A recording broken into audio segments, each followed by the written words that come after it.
मनोज जरांगे पाटील यांच्या जनजागृती शांतता रॅलीचा आज नाशिकमध्ये समारोप होतोय। आई बाबा होण्याचे स्वप्न अजून पूर्ण झाले नाहीत का? आई बाबा होण्याचे तुमचे स्वप्न पूर्ण करा अपोलो फर्टिलिटीद्वारे। मोफत सल्ल्यांसाठी कॉल करा 9953959370। नाशिकच्या समारोपाच्या पार्श्वभूमीवर शहरामध्ये कडेकोट पोलिसांचा बंदोबस्त तैनात करण्यात आलाय। रॅली मार्गावर वाहतूक सकाळपासून बंद ठेवून पर्यायी मार्गांची व्यवस्था करण्यात आली आहे।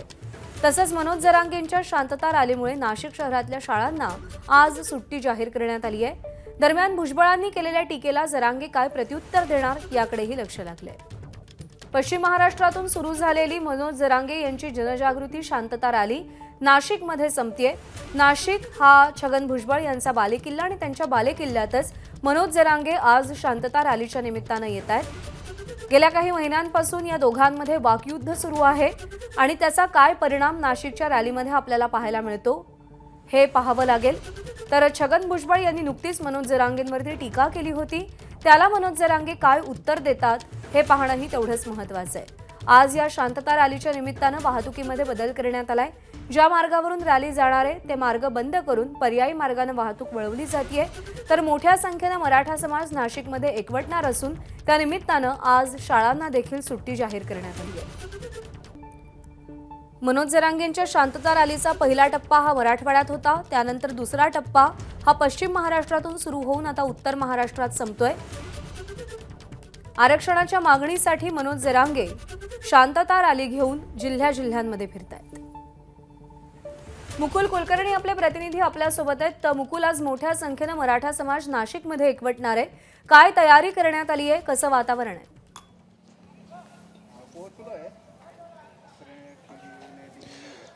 प्रज्ञा, 7 तारखेपासून सुरू झालेली मनोज जरांगे यांची शांतता रॅली आज नाशिकमध्ये येत आहे।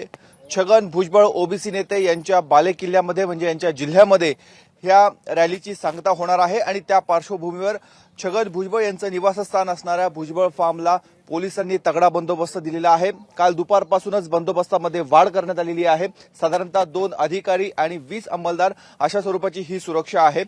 भुजबळ यांचं कार्यालय त्याच्या बाहेरची आपण ही सुरक्षा व्यवस्था बघतोय। असंच त्यांचं निवासस्थान मागच्या बाजूला आहे, तिथे देखील अशा स्वरूपाची सुरक्षा तैनात करण्यात आलेली आहे।